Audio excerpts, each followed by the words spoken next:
Abba Father, you are welcome to our class on Psalm 23. We are continuing studying this chapter, and we are now in verse 3. We are still in verse 3. But let us read from verse 1. The Lord is my shepherd, I shall not want. He makes me to lie down in green pastures. He leads me beside the still waters. He restores my soul. He leads me in the paths of righteousness for his name's sake. So I want now to start on he leads me in the paths of righteousness for his name's sake.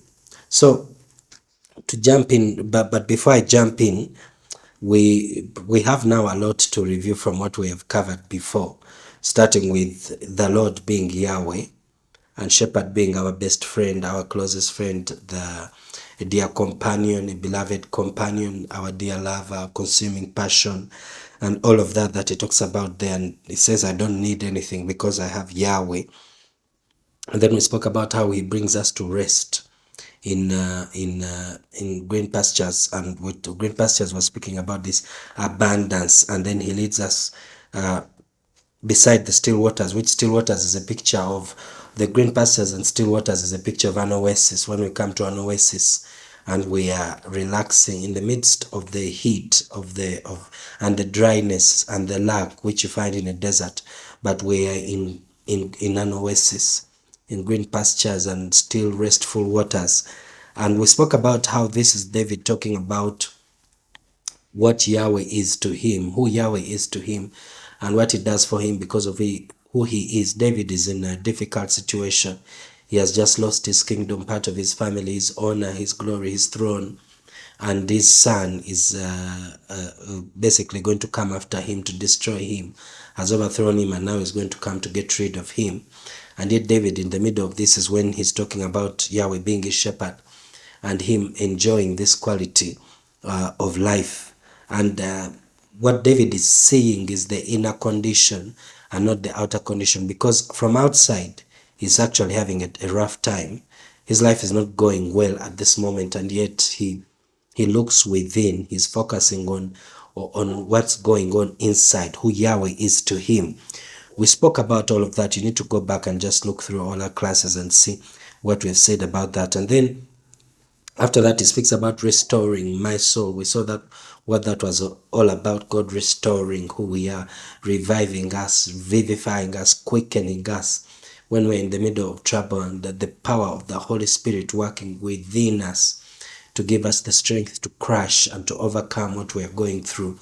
And we saw that God is not just carrying us and removing us from the trouble. God is giving us the power to defeat the trouble and not escape from the trouble, but rather come out of the trouble, emerge victorious, having overcome it by the power of God that is working in us. God is not grabbing us and running out of the trouble. He's giving us power to crush the trouble. So after we've said all that, then we come here now where he says that he leads me in the paths of righteousness for his name's sake. He leads me in the paths of righteousness for his name's sake. So the first question that we have to answer is, who is this he? And we know that this is Yahweh. Yahweh is this he that is talking about. And what did we say about Yahweh? That Yahweh is the feminine form of God's name. It's not the female form, because God is not a female, nor is he a male, but the feminine form, because both the masculine and the feminine are created in the image of God.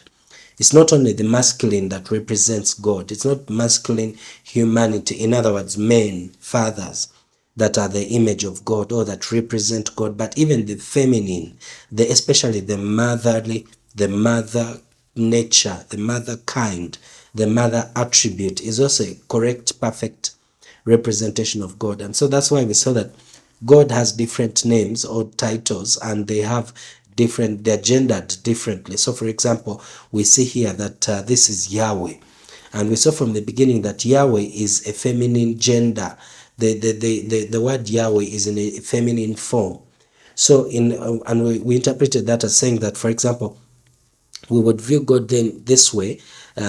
Instead of calling him father, it would be more accurate to call Yahweh mother, because it is representing this feminine, this motherly nature of God, the nurturing nature, the loving nature, the kind nature, the caring nature. While for example, Elohim or Adonai, which are masculine forms of God's name, they represent this master, this Lord, this boss, this father who is protecting and preserving and leading and is strong and is a fighter, a warrior.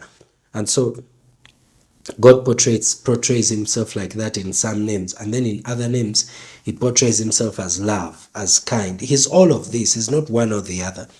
So, but the reason I'm saying that is because when he's speaking of what he's going to do for us, we need to have this behind the back of our mind, that we are talking of mother. We are talking of the one who is taking care of us and loving on us.